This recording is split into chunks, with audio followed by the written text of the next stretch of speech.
અહીંયા છે ને આ વૃદ્ધાશ્રમની અંદર એક બગીચો પણ છે અને ઘણા બધા લોકો છે ને દર શનિવારે રવિવારે અહીંયા આવતા હોય છે. અને હાલો હું છે ને તમને બધાના પાર્ક છે ને બતાવું. અહીંયા શ્રેય બોટિંગ અને સ્વિમિંગ હાઉસ છે અને તેની ઉંમર શું લખી છે 3 થી 8 વર્ષના માટે જ છે. અને આ બગીચામાં છે ને એનો ઉપયોગ ફક્ત બાળકો જ કરી શકે છે. અહીંથી જ આ કેવું મસ્ત સ્વિમિંગ અને બોટિંગ હાઉસ છે. ચલો મેં અમને બધાને બતાવું. ચલો અહીં જો ધીરે ધીરે આવે છે.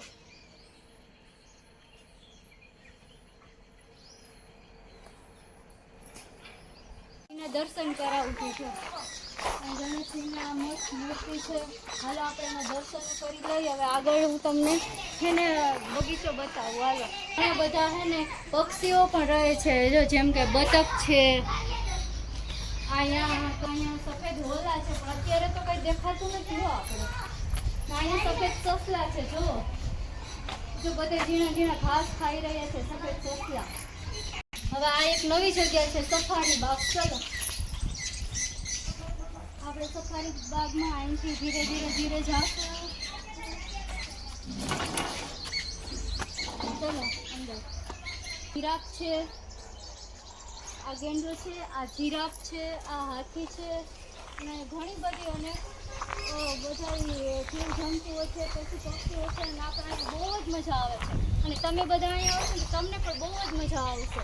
અને તમારે બધાને આવવું તો તમે મને કોમેન્ટ કરજો. Okay guys. ઘણા અવનવી આકૃતિઓ છે.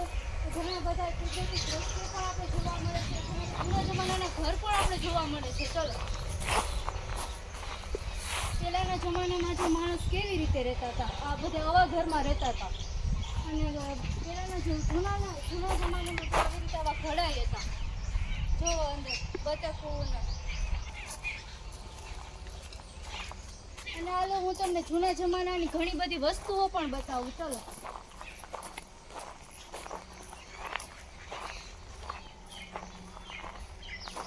જમાનાના ખબર પેલા માણસો આમાં પેટારા કહેતા અને પેટારામાં ઓલા બધી દાગીના ને એવું બધું મૂકી રાખતા. આ છે ને જૂના જમાનાનો પેટારો છે.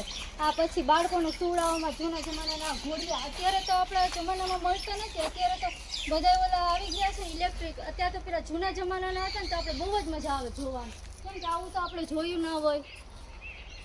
આ છે બળદ ગાડાના. આ બળદ આપણે ન હોય ખેતરમાં હળ રાખીને જવાનું હોય. આ બધું જૂના જમાનાનું ઘણું બધું છે. આપણે જોવા બહુ મજા આવે જોવાની. ચલો હજી હું તમને આગળ પણ બતાવું. ચલો નાના છે ને પેલા બધી માણસો હતા ને બધે પશુ પક્ષીનું ધ્યાન રાખવા માટે બધા ઉપર બેસતા. હાલો હું તમને ઉપરનું પણ હું બતાવું. જો આવી રીતે પણ કંઈક છે. આ તો અત્યારે છે ને બહુ હલે છે એટલે મને ડર લાગે છે કે ઉપર અત્યારે જોવાય એવું તો નથી. પણ ઓટલા સુધી મેં મહેનત કરીને હું ચડી છું. હાલો આગળ હું તમને છે ને પછી ક્યારેક બતાવું. આ છે ને હરણના સ્ટેચ્યુ છે. આ હરણ છે, આ બતક છે, ઓલા વાઘ ને સિંહ ને ચિત્તા ને ડાયનોસોર ને જો આંદ્રાભાઈ બેઠા છે. બધી ઘણું બધું આવી રીતે નવું આપણે જોવા મળે છે. બહુ મજા આવે છે. તમે બધા પાર્કમાં આવશો અને જો તમારે બધાને અહીંયા પાર્કમાં આવવું હોય ને તો મને કહેજો કોમેન્ટ કરીને. અને મારો વિડીયો સારો લાગ્યો હોય તો લાઈક કરે, શેર કરે, સબસ્ક્રાઈબ કરે. બાય ગાય.